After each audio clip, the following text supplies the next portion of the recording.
The world of football with a soccer perspective. This is Soccer Today with Duane, Rollins and Kevin Laramee. Live on the Sports Podcasting Network. Good day, good night, and welcome to Soccer Today for Monday, October 7th, 2019. I'm Kevin Laramee, joined by Duane Rollins. As always, the Major League Soccer regular season is over. Seems like yesterday it started. In fact, it seems like this morning because I listened to our prediction show on the way into work and okay. We'll get to that later, but yeah. Oh yeah, the benefit of having all your predictions recorded through eternity. Make sure for some hilarious moments at the end of the season. And yes, I was wrong with Sporting Kansas City. Of course, we'll look at our predictions on today's show and see how close or how far we were of the final results in the regular season. Duane will also touch on the games this weekend. We'll touch on Montreal, which I was at. You were at Toronto's game. And of course, all the games were at once. So we were on our phone. We were on our laptops and tablets trying to follow a couple of other games. Kansas City, Dallas. What the... DC, Cincinnati, and the Red Bulls looking terrible in Montreal, I have to say. But before we get going, Duane, I always become a bit melancholic. The regular season's over, at least for the Montreal Impact. The only games left I have on my agenda to attend and to cover live are Canada, United States next week, and of course, MLS Cup in November. Yeah, and we can maybe get to Hamilton. Maybe we can get you to Hamilton for the first leg of the Canadian Premier League. There's a bit more of that left, but yeah, it is a bit. It winds down a great deal. It's like at the end of the group stage of a World Cup or a Euro. I'd say a Gold Cup, but let's face it, that's when it starts to get interesting. But at the end of the group stage, you're always like, it was so much is going on, like 4 games a day, and and then you go, oh. I know they're better games, but there's only like 2 a day. Yeah, it's sad. It's hard. They're better games, but there's less of them. So it's you just try and enjoy it. It's going to be over so early, but let's remember that the season starts like February 1st next year. So the off season is no longer. Yeah, we have like barely time to work on stuff on here for next season, and boom, the season's going to be here.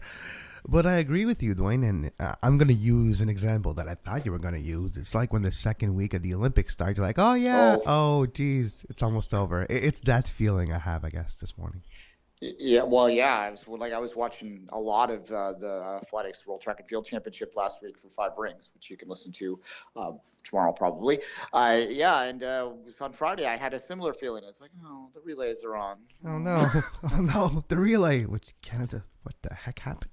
We'll get to that on 5 Rings now today. Let's talk about Major League Soccer.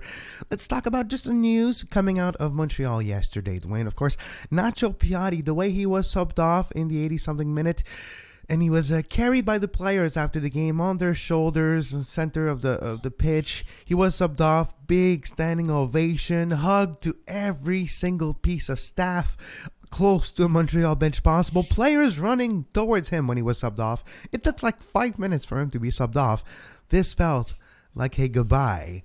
But according to players, it was more like a goodbye in case he doesn't come back, just because we don't know. So at least we have an opportunity to celebrate him. But I don't know. It does not look good.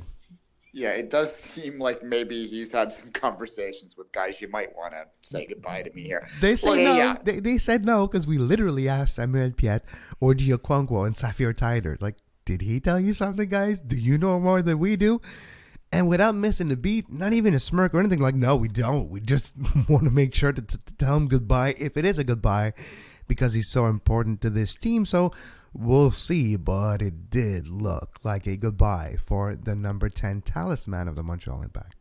And look, that's good that happened, and for fan closure, among other things, because I can tell you from firsthand experience, the TFC fans did not get a chance to do that with Sebastian Giovinco, and I think if we had wound back that clock to that Atlanta game, it would have been nice to sub him out early and have the standing ovation and all that because of what he did for TFC, and I mean, Piatti is obviously the same for Montreal. So if in fact he does move on, there's not going to be quite as much of an anger and lashback in some ways. It's almost like it's positive for the club to provide these opportunities as well as the player to get them and for the fans to have them, right? Like, so it's a positive thing. And obviously he deserves all the respect of not just the Montreal fans and players, but of all fans of this league. And, begrudgingly, if you talk to some hardcore TFC fans, they will say that they have a respect for him, just as I'm sure begrudgingly there's a respect for the little Italian in certain parts of Montreal as well. When you go back to the other two pieces of the big three, it might be different, but of course, the Italian striker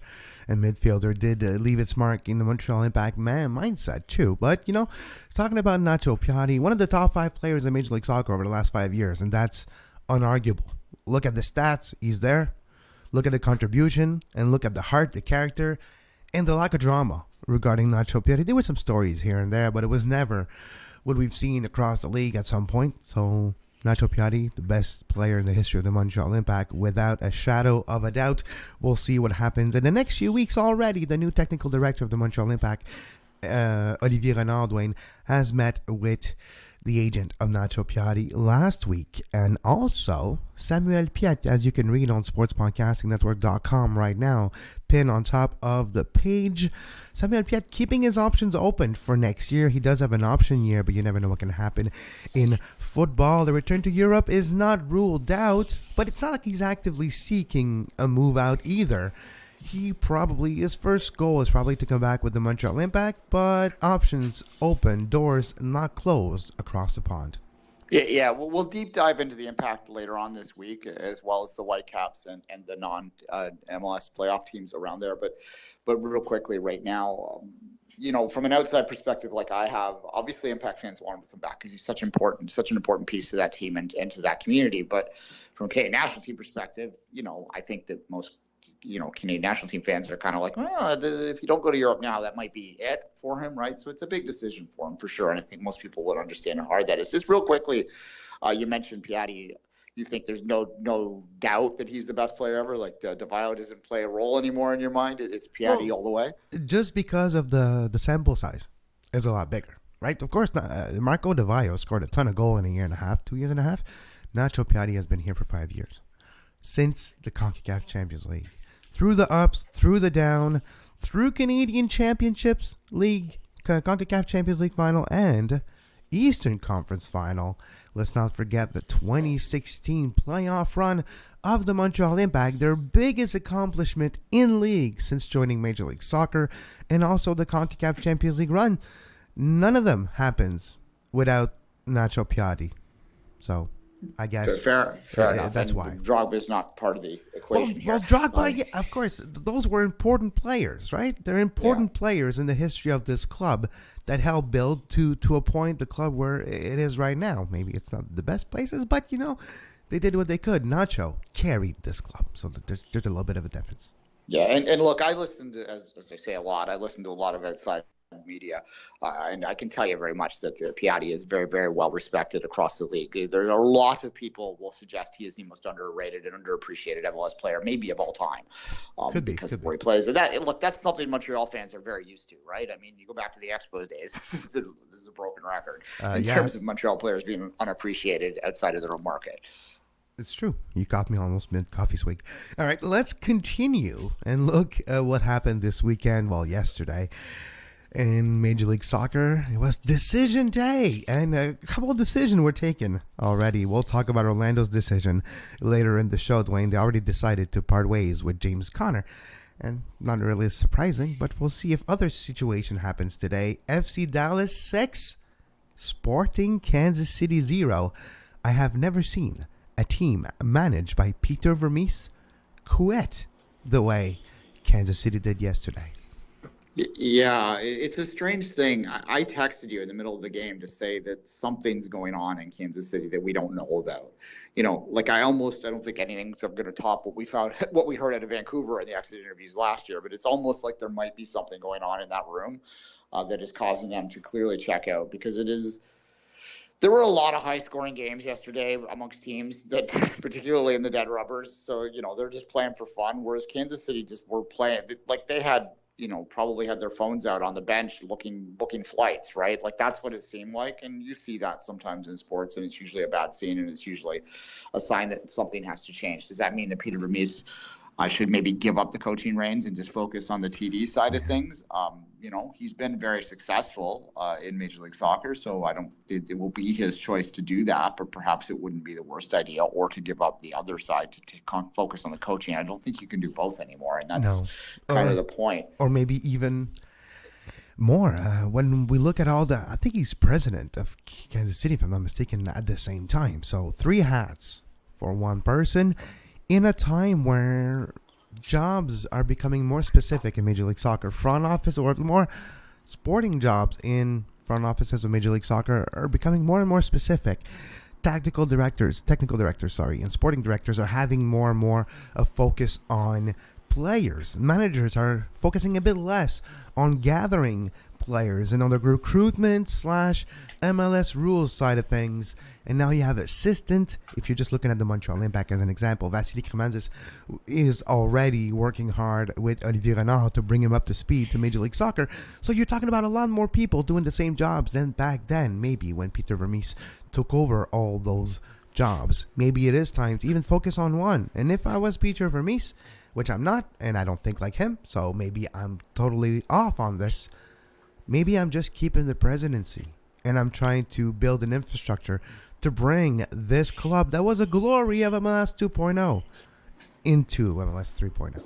Yeah, as you're saying that, I'm reminded. I listened to. There's a new podcast from this year, the BS podcast. It's Benny Feilhaber and Sal Zizzo, former player in MLS. You might know him. Ike Opera appears on it as well. It's quite good. If you haven't listened to it, it's one of those rare podcasts where players talk candidly, because they're talking to other players, and I think they forget that there's, I can hear it in many ways, but they talk a lot about exactly what you're saying. Like Benny broke in and Salzizzo broke in the MLS 1.0 era, and like the difference between then and now is remarkable. They talk about, there's no film work done back then. One coach, not like five. Like it's just a completely night and day difference. And I think that maybe Vermees might be a victim of his own successes in some ways, to resist giving up the reins. And a lot of people that have been successful are like that. I'm not going to, throw him under the bus completely. It's if you've been successful doing something for a long time, that you may be reluctant to change it, even though the way that the league is evolving means you need to change it. And there might be something that happens there. And obviously, I think that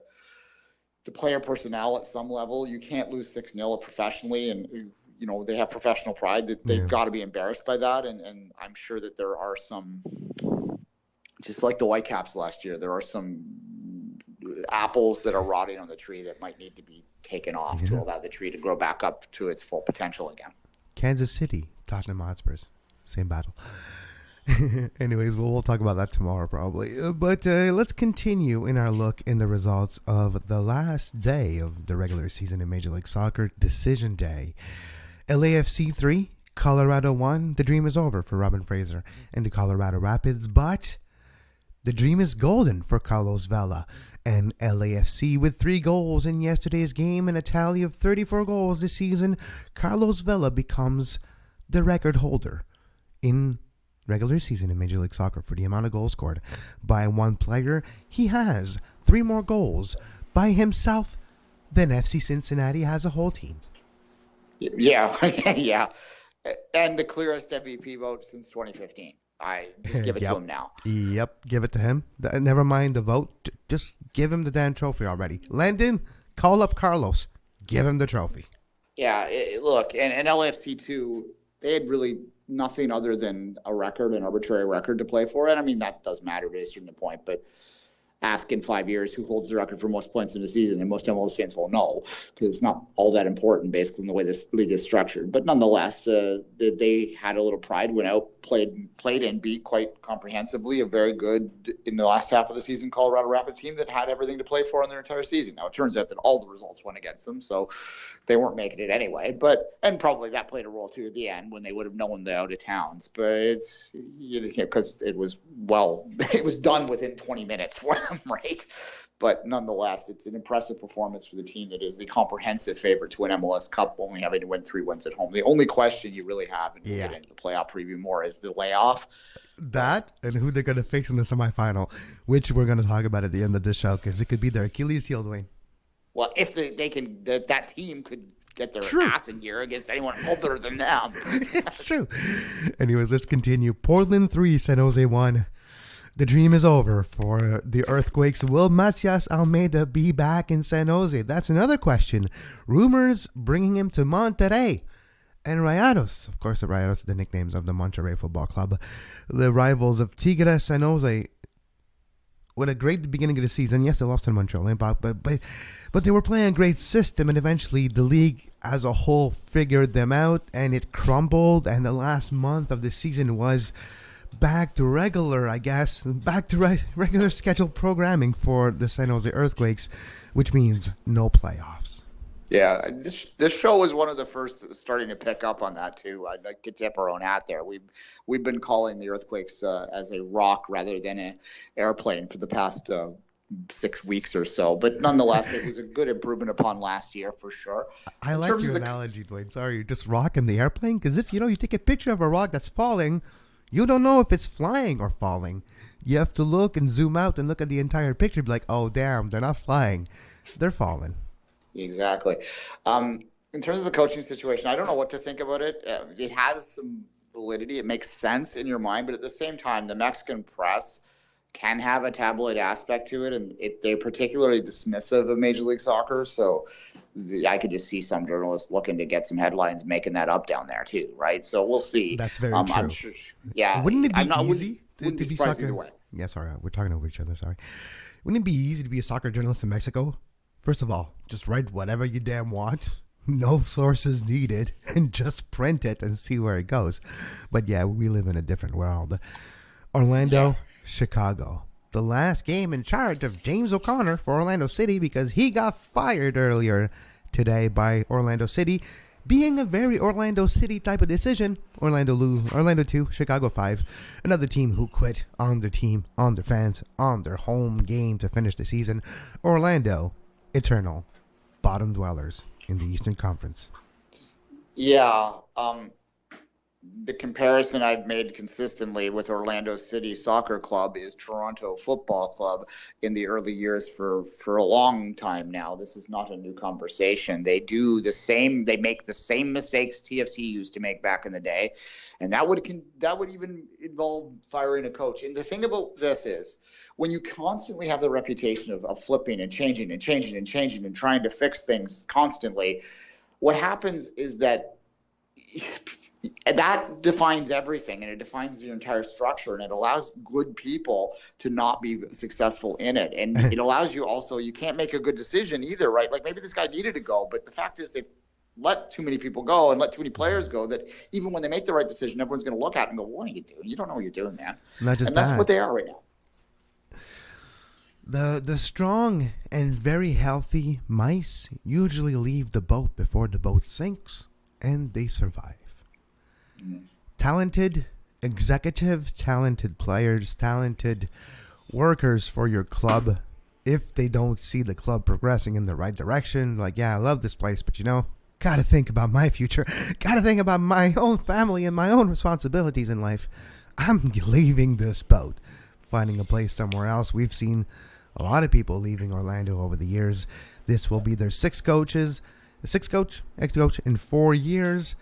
We're looking at a 4 coach, in 6 years, or something like that. It's too many players turn over too. Yeah. Yeah, Montreal's about to say hold my beer probably soon, because they're going to announce Wilmer Cabrera's not going to be back. I can only imagine.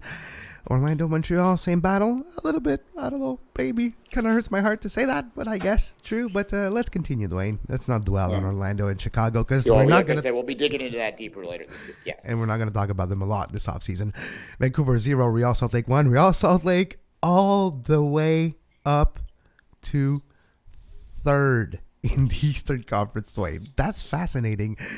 Coach changed this season, fired Mike Petke. There's now the lawsuit of Mike Petke versus RSL. The technical director resigned and left a few weeks ago, and now Real Salt Lake hosts a playoff game at Rio Tinto Stadium. How things change quickly in Major League Soccer. Yeah, and they were interested. We'll get into it when we talk about our previews, but they were our team that really surprised a lot of people, and they weren't on paper, no one deserved to pick them as high as third, like you shouldn't have. They completely changed over in the offseason too, and they looked like they were absolutely in a rebuilding phase, and perhaps even like one of those 2.0 successful teams that was getting left behind.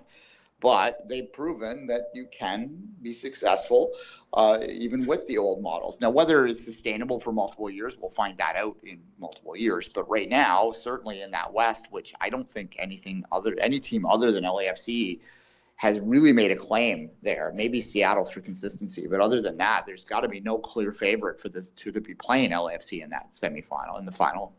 Be it if the Galaxy don't knock them off. So yeah, RSL is as good as anyone, and they play at altitude, and there's a home advantage there, and they're going to have it perhaps for 2 rounds. So that's something to talk about there. And a very, I would say, not controversial, but almost. It was a frantic season for RSL. A lot of ups, a lot of down, and of course, when you change coach, and now the managers, the technical director situation heading into next year, players see an opportunity to showcase their talent for next year to whoever's going to take over. And you see results like this. Okay, granted, it was against Vancouver, but the whole season, you don't finish third in the Western Conference. Granted, they could have finished as low as 6 probably too, depending on the results, but it is an interesting aspect. And I don't think anyone would want to face an RSL team without a manager and without a technical director for the future. And you know why? Because they have nothing to lose. And a team with nothing to lose, well, they don't usually lose often, which is an oxymoron in itself. Toronto 1, Columbus 0. Toronto finishing the season in 4th position of the Eastern Conference. I have to say, quite a turnaround when you look at Toronto's early beginning of the season. Well, mid-season. They started very well in March. Yes. They went, I think, it's a weird season for them. They went 9 games winless in June into July, and then they finished the season 10 games undefeated, albeit with 6 draws. So it's a kind of a topsy-turvy season to say the least. And given that stat, 4 and 10 wins is a little bit better than 3 and 9, obviously. And look, they were full measure for the win against Columbus on Sunday. They, if it was not for some spectacular keeping by the Columbus keeper, whose name escapes me, not Zach Steffen. The guy who took over for Zach Steffen.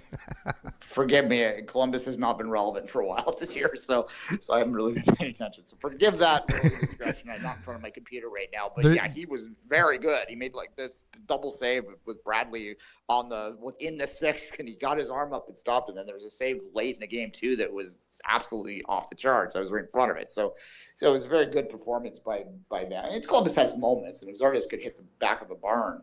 Well, that's the problem. If he could hit the back of Barn, he probably wouldn't be in MLS. Depends the size of the barn, but yeah. He's a modern-day Chad Barra is what he is. At any rate, so they had moments, but by and large, Toronto deserved the win. And it was a funny atmosphere in there as everyone was staring at their phone with disbelief that DC wasn't able to get the job done against Cincinnati. Are you kidding me? That's why I waited. I wanted to just get Toronto out of the way. I was going to go to Red Bulls for a second, and I was going to spend more time on DC United. So let's just continue. Toronto, we'll talk about them earlier. And in the next few days, of course, getting ready for the playoffs. Montreal 3, New York Red Bulls 0. I just want to mention a little something about New York. They did not look good at all. Bradley Wright Phillips on the bench. The guy's a legend. The guy's a Hall of Famer already. He's like, his number is retired, but he starts on the bench in one of the most important games in the season. The Red Bulls could have been finishing as high as 4th, but decided to finish 6th, I guess, not showing up in Montreal, having only 6 players on the bench in a very important game. It took 8 hours for the Red Bulls to get to Montreal the day before. Just look out Tim Parker's Twitter feed and you'll see more details. And apparently he was told not to mention it too much and not to talk about it too much. But I have to say, the energy and the vibe that was coming off of New York, Duane, was not positive. I saw Chris Armas yelling at Nima Sagafi stopping the game for 10 seconds, going to talk to Chris Armas, putting his arm around his shoulder, squeezing a little bit and being like, dude, quiet. Calm down. Then walking away, looking at the Red Bulls bench, gesticulating with the finger on the mouth to be quiet, and pointing at assistants, turning around and turning it back around again to the bench of New York, and shouting and pointing even louder, "You be quiet." Nima Segev, he showed me a lot of good instinct in the way he handled that situation. But the attitude of New York, this did not feel like a playoff team to me, even though they are going to the fall dance. Based on the second half of the season, they're not a playoff team, right? Like if you look at the form chart, they've been very, very poor since August 1st. So, and I'll put that on my Twitter later today. I'll put the last 10 form chart out so people have a bit of an idea of who's hot, who's not going into the playoffs. But New York is decidedly not hot right now, and it's an interesting sort of phenomenon. It really shows that the players that they lost in the offseason, like I listened to the preseason. I picked them first in the East. It's why. We'll get into that after the break or after we finish this. But I said that it was a proven system is how I described it, and it's why I trusted them. And they have consistently been near the top. Hell, they broke the all-time points record last year. So that's true. Jesus. Since been broken. But yeah. Records are made to be broken, Duane. Records are made to fall. Yeah, so they had 71 points in the regular season last year, 48 this year. That's quite the drop. Ooh, ouch. That is quite the drop when you think about it. Yeah, so but look at the guy they lost in the offseason, right? It's the nuts and bolts of that team. They can't just replace everyone nitty gritty. It's maybe a system that needs a little bit of a tweak or something, because maybe I was wrong to think that it was plug and play. That's how I described them, as plug and play last year. By the way, if people are not, Duane's talking about Tyler Adams. So losing a player of that stature does create a big void, and I guess plug and play works, but some pieces are harder to plug than others. Yeah, well, plug and play. If you have like a $10,000 software, you can't plug and play it. You need to custom design that a little bit. And Tyler Adams was a custom design software. You can tell where I work when I'm talking about this now. But anyway, that's funny. I work for a Microsoft company. Anyway, so we're not allowed to use the word plug and play here because for reasons. But nonetheless, exactly. All right, let's continue quickly on the results so we can move on. DC United, FC Cincinnati. 2 red cards for FC Cincinnati, and DC's not even able to score at home. DC did not want to score. How about an anticlimactic send-off in the regular season for Wayne Rooney? I don't know Duane. I guess Duane Rooney is his brother. But Wayne Rooney, the younger of the two, finished 5th with DC United. They did not want to finish 4th. For some reason, I guess they didn't want to host a playoff game. I don't know. Trying to make sense of it all. And my brain is hurting. Yeah, I'm sure there is a Duane Rooney out there somewhere, and he is sick of the jokes. Anyway. His ears must be ringing really loudly over the last month or so. Look, I obviously wasn't able to watch it. It wasn't on DAZN for some reason, and so we need to talk about that. We need to talk about that. I did some research, and we can talk about it. Why? There was only a couple choices on DAZN, which is anyway. Well, here's the cliff note, Duane. Sorry, it's just because NFL has started over 4 or 5 weeks ago, and I guess there's a limited amount of feed they can have at the same time. 3 games last night: Philly, NYCFC, LAFC, Colorado. Was it the LFC? And anyways, 3 games were not shown. The Philly game too. So the zone had like 10 NFL games on. So blame the NFL, I guess. Yeah, so all I'm getting is my updates, and I can see the stats. I can see 24 shots directed towards goal, 2 on target, or 3 maybe it was. So I could only think that it was a study in frustration for DC fans. There's a great irony. I mentioned TFC's weird record of 10 games undefeated, but only 4 of them wins. It's similar for DC United heading into playoffs. So ultimately, it's going to be an interesting playoff matchup in the fact that they've gone 6 straight clean sheets, but they did that at the end of the season, right? So it's a weird one there, and it'll be an interesting playoff match. The home might be the difference. We'll see. But yeah, when you're up 2 men against the worst defensive team in MLS history, you got to score. I mean, I guess they had the VAR. Yes, and I know that VAR overturned a DC goal. Yes, thank you, all of you that explained this to me. But yeah. I have to say, speaking of VAR, if you are on Twitter, I suggest you follow at MLS VAR. It used to be just an automated account and not giving a lot of information. But since our meeting with Howard Webb, a week ago? A week and a half ago? Last Sunday, pretty much. So last Sunday, a week and 1 day ago, things have changed a little. A bit more information. And I think the meeting we had with Howard Webb did not only help us understand the need of MLS and VAR and referees versus the media, but understand a bit the role and the need of the media regarding the referees and a decision being made with video review and in-stadium experience, and that Twitter account has been even more useful. So I suggest you follow it. Every call is not necessarily explained, but it's at least in real-time details, and it actually helps you during watching of a game. Duane, let's forget the results. Let's look at the playoff bracket. We're going to preview and deep dive that playoff bracket in the next few days, but the matchups are set. NYCFC, LAFC with a bye in the first round. Toronto FC facing DC United in Toronto. Philly Union facing the Red Bulls at home at Chesterfield, Chester, the stadium. And Atlanta United at home versus New England Revolution. Minnesota hosting the LA Galaxy. RSL hosting the Portland Timbers. And the Seattle Sounders hosting FC Dallas. Round 1 matchups are official. Yeah, look, I mentioned TFC DC United. I think is probably the closest matchup there. I would say the competitive, compelling. The most coin flip matchup. Even if it is in Toronto, I think either of those teams, no one would be shocked if they went through. So that is interesting there. Josie Altidore obviously went off injured on the second half in the Toronto game. They said it was a quote-unquote sore calf as opposed to a pull or something. So I think the anticipation is, particularly with the international break, that he will be okay to go for that. But precautionary measure, like the famous that's what it felt like in the stadium. Because he was walking off on his own power, without much of a visible limp. But yeah, whether or not they try and pull him out of the U.S. lineup, I think that'd be the ultimate Toronto thing, that he goes down clutching his hamstring against Canada in front of us or something. Half the Canada crowd's cheering, the other half going, "Oh God, oh God." Anyway. There's a very high probability of that happening, Yeah, well, Jordan Hamilton didn't score against Toronto to take them out of 4th place. Yesterday, we thought that might happen when he was logged in late. Yeah, anyway. No, of course not. But continue. Minnesota, LA Galaxy. Actually, the 4-5 on both sides of the bracket's pretty interesting. Minnesota, their first ever home playoff game against the Enigma is the LA Galaxy. That'll be an interesting one there, too.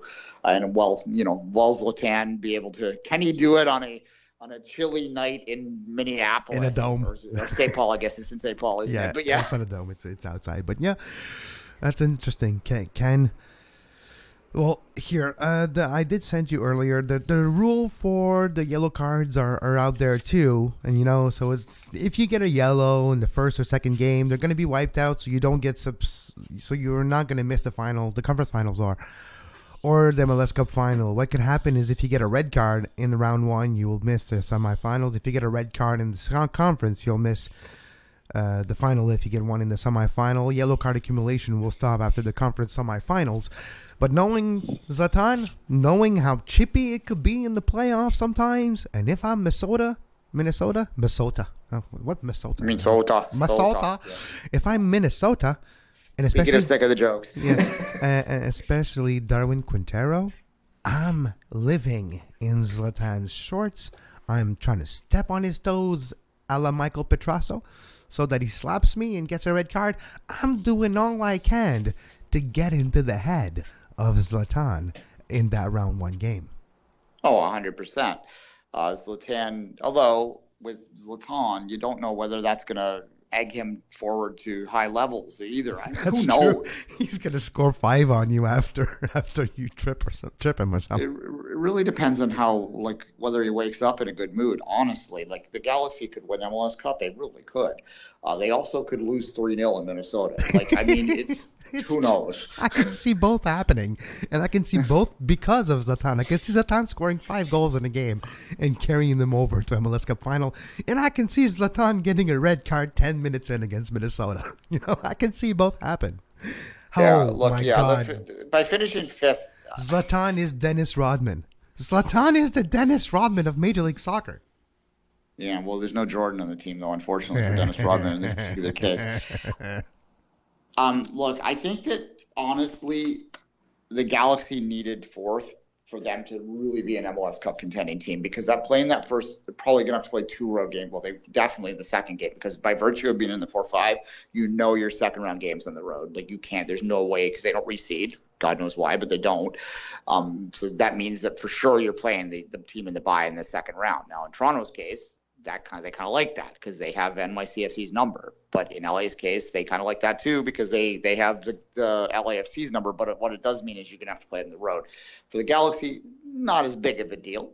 You get on an Uber and you can go to the road game. But nonetheless, it is a bit more of a challenge in that stadium for sure. So, look, I think that they would have preferred to not go to Minnesota. This is the Galaxy's Achilles heel, are teams that they don't care about. And with all due respect to Minnesota, they don't care about them. Interesting, quick thought on Minnesota, too. Everyone's talking about Minnesota and how great of a season they had. And when we were talking about RSL, I was going to bring this up quickly. No one's talking about RSL. They finished above them. It's interesting stuff there. It's how we perceive it. I guess you have to be really, really bad and be okay. Yeah, or if you fire your coach, okay, granted, it wasn't because of on the pitch situation. It was because of, verbal on the pitch situation from Mike Petke. And, of course, the technical matter. So there's something happening in the front office and the offices of RSL, which does taint a bit their third position overall in Western Conference, because what we think about is, the Mike Petke situation. The controversy there. The controversy of the technical director resigning.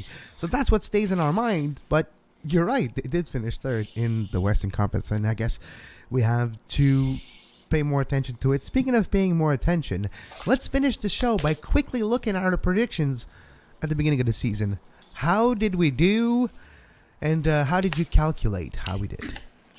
I did a simple plus minus, just a minus basically. So we picked all of our positions 1 to 12 in both conferences. So I gave us, if we picked a team to finish first and they finished third, that's a -2. If they finished fourth, it was a -3. So Kevin won barely overall, but he won. What he won on both halves. The East was very close. It was -33 to -34. So I was 34 positions off collectively. Kevin was 33. In the West, it was even worse. It was -40. Let me just hold on. 43 to 40. So Kevin was -40. I was -43. Now, I'm going to claim a moral victory here because I had 3 correct picks. Okay. 3 teams that I nailed, and Kevin only had 1.